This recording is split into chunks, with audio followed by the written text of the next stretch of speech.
안녕하십니까. 반갑습니다. 김문진입니다. 지금부터 한번 중국 강의 시작을 해보도록 하겠습니다. OT부터 하고 본 강의 수업 진행할게요. 자, 일단 여러분들 정말 감사드립니다. 일단 지금 민법 공방 4판이 완판이 돼가지고요. 지금 추가 발주가 들어갔거든요. 이제 곧 나오게 될 거고요. 또 작년 대비 강의 판매 지수도 엄청나게 많이 지금 상승을 해가지고 학원도 되게 지금 기분이 좋은 상태입니다. 정말 감사드리고 긴장 풀지 않고 더 열심히 강의해가지고 적어도 민법 때문에 여러분들이 시험 떨어질 일은 없도록 제가 끝까지 최선을 다하겠습니다. 자, 먼저 여러분들 중급 강의에 관해서 잠깐만 보고요. 수업 볼게요. 자, 우리가 여러분들 제가 기본 강의할 때도 강조했지만 민법을 공부하는 이유는 민법 자체를 잘하기 위해서 공부하는 게 아니라 시험에 합격을 하기 위해서 공부를 하는 거죠.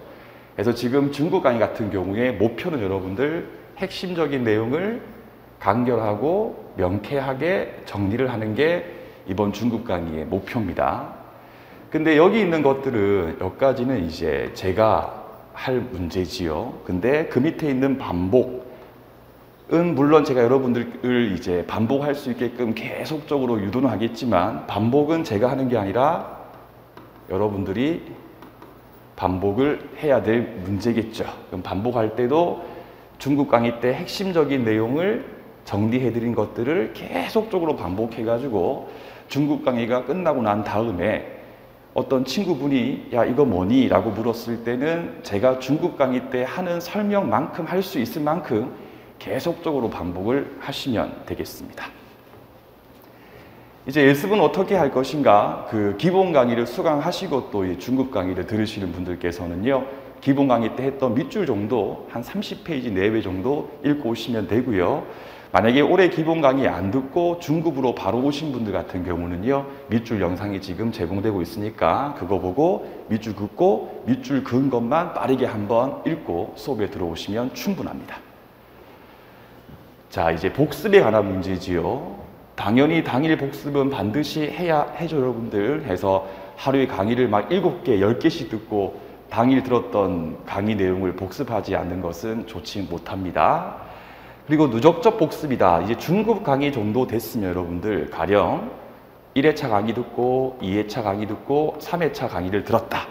그럼 3일차 강의에 대해서 먼저 당일 복습을 하고 여러분들 앞에 있는 1, 2회차 부분도 짧게 그리고 빠르게 한번 싹싹싹 넘기는 느낌으로 누적적으로 복습을 하시면 큰 도움이 되실 거고요.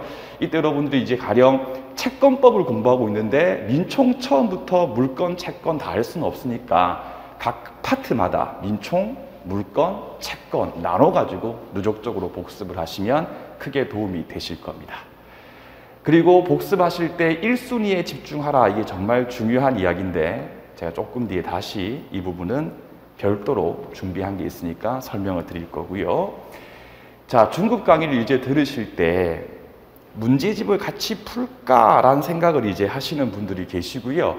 7월 말에 이제 민법 공방 연습책도 출간이 되긴 합니다. 근데 문제집을 풀고 안 풀고는 일단 여러분들 사적 자치의 원칙에 근거해 가지고 여러분들의 개인적인 결정이 제일 중요한 문제인데 저는 여러분들 사실 제 의견은요. 이 공부라고 하는 것도 타이밍이 있잖아요. 그러니까 더울 때까지 9월 말까지는 기본서를 여러 번 보면서 이제 공부를 하는 거고 찬바람이 불어왔을 때부터 문제를 막 푸는 거거든요.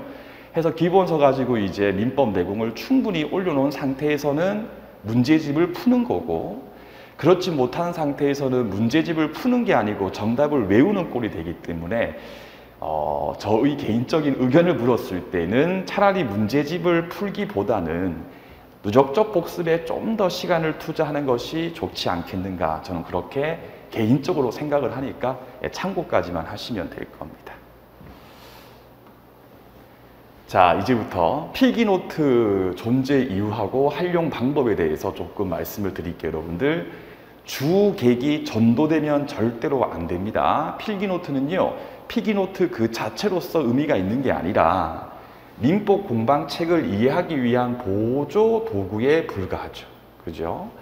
그러니까 여러분들 공방책에 있는 내용이 이해가 되면 그 관련 필기노트 그림은 굳이 보실 필요 없어요. 그리고 제가 또 이따가 말씀드리겠지만 지금 기본 강의를 듣고 중급 강의를 듣는 분 같은 경우는 똑같은 내용에 대해서 제가 한 번 더 반복을 해드리기 때문에 이번 중급 강의를 듣는 도중에 필기노트에 있는 그림의 한 80% 이상은 그냥 머리에 각인을 시킨다는 느낌으로 복습을 하시면 좋을 것 같아요. 해서 이 노트 자체에 막 집착하고 집중할 게 아니라 이거는 민법 공방책에 있는 내용을 수월하게 이해하기 위해서 필요한 도구에 불과하다고 기억하시고, 두 번째 여러분들 2번입니다. 수업을 듣는 도중에 제가 이제 노트 가지고 막 설명을 하고 판서 등을 하고 그림을 그리고 할 거예요, 여러분들. 자, 수업 듣는 도중에 느낌이 착 오는 내용이 있을 거예요. 이거는 정말 김동진이 중요하다라고 강조했는데 내가 이건 아마도 까먹을 것 같다. 지금 수업 듣는 도중에는 이해가 되겠지만 곧 까먹을 내용이다 라고 하는 느낌이 드는 내용이 분명히 있어요, 여러분들. 그때 잠깐 플레이 버튼을 잠깐만 누르신 다음에 미리미리 체크를 해두세요. 가령 31번 주제가 그러하다, 노트인 내용이. 그러면 포스트잇도 괜찮고 여러분들, 또는 빨간 펜 가지고 별표도 괜찮고, 아무튼 형식에 별도의 제한이 없으니까 체크하는 방식으로 한번 정리를 해보세요. 그러면 왜 수업 듣는 도중에 느낌이 오는 내용을 체크를 하느냐? 인간은 여러분들 망각의 동물이거든요. 그리고 항상 시간에 제약이 있죠. 시간에 제약이 있고, 특히 수험생 같은 경우는 이제 할 게 너무 많으니까 시간에 제약이 되게 많지 않습니까? 그런데 필기노트에 있는 내용들에 대해서 느낌이 오는 내용을 따로 체크를 하지 않고 중급 강의가 끝나버린 이후에는 내가 이 필기노트에 있는 내용들 중에서 확실하게 아는 것과 조금 느낌이 싸해서 다시 한번 보겠다 했던 내용이 구분되어 있지 않으면, 다 섞여버리면, 알겠죠? 그러면 취약한 부분에 집중적으로 투자를 할 수가 없기 때문에 수업 듣는 도중에 아예 체크를 해버리세요. 그러면 체크했다가 이걸 어떻게 활용할 것인가? 정말 다양한 방법이 있는데, 민법 중급 강의가 끝나고 난 다음에 특허, 상표, 자연과학 같은 다른 과목에 대해서 공부를 하시겠죠, 여러분들? 그럼 하는 기간 동안에 하루에 내가 1시간 정도만 민법에 투자를 할 수 있다라고 했을 때에 또 어리벙벙하게 태아부터 쭉쭉쭉 공부를 하는 게 아니라 체크해 놓은 거를 보고 공방 페이지가 78페이지 적혀 있으면 펼쳐가지고 요것들만 하루에 1시간씩 두세 번 봐버리면 이제 지식이, 여러분들 처음에는 지식이 이렇게 돼 있잖아요. 그 밑에 있는 부분을 이 1시간을 이용해가지고 끌어올려 버리면 전체적으로 이렇게 상향해가지고 민법 내용에 대해서 이해도가 올라갈 수가 있기 때문에 꼭 수업 들을 때 좀 야리까리하고 어렵고 중요한 내용이다 싶으셨을 경우는 포스트잇을 붙이는 방식으로 체크하시면서 수업을 들으시면 되겠습니다.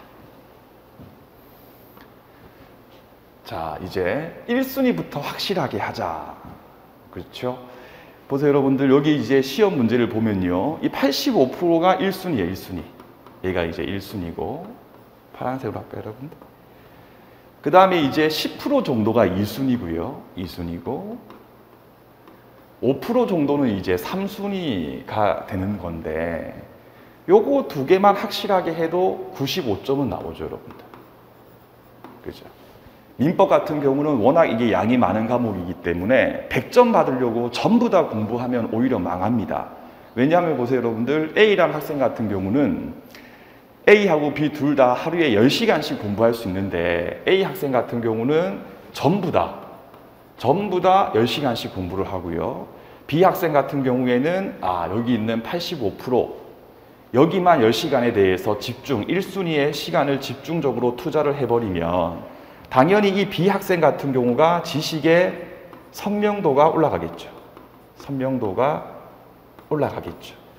근데 여기 이렇게 공부하시는 분들은 특징이 뭐냐면, 선생님 시험장에서 시험 문제를 풀 때 1번 지문이 있고 2번 있고 3번이 있고 4번이 있고 5번이 있었을 때에 이거 정답 아니고 이거 아니고 이거 아닌 것까지는 알겠는데 두 개가 항상 남았어요. 근데 제가 2번을 찍었는데 정답이 3번이래요.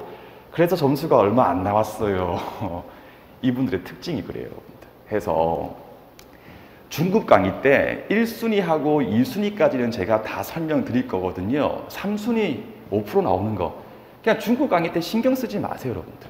제가 나중에 이제 올해도 시험이 뭐 2월 말이면 12월 달쯤 갔을 때에 혹은 1월 달쯤 갔을 때에 한번 쫙 모아가지고 한 2시간 반 정도만 쫙 읽어드리면 그때 들었던 내용 때문에 혹시 나와도 문제 풀 수가 있기 때문에 중급 강의할 때 여러분들 1순위부터 확실하게 특히 중급 강의를 듣는 분들 중에서 자꾸 김동진이 수업 시간에 하지 않았던 내용, 판례가 없는 내용, 조문이 없는 내용에 대해서 자꾸 궁금증이 드시는 분들 같은 경우는 절대 자기의 그러한 성향이나 성격에 매몰돼서 이끌어가지 마시고 여러분들 요거 두 줄을 좀 반복해서 생각하세요.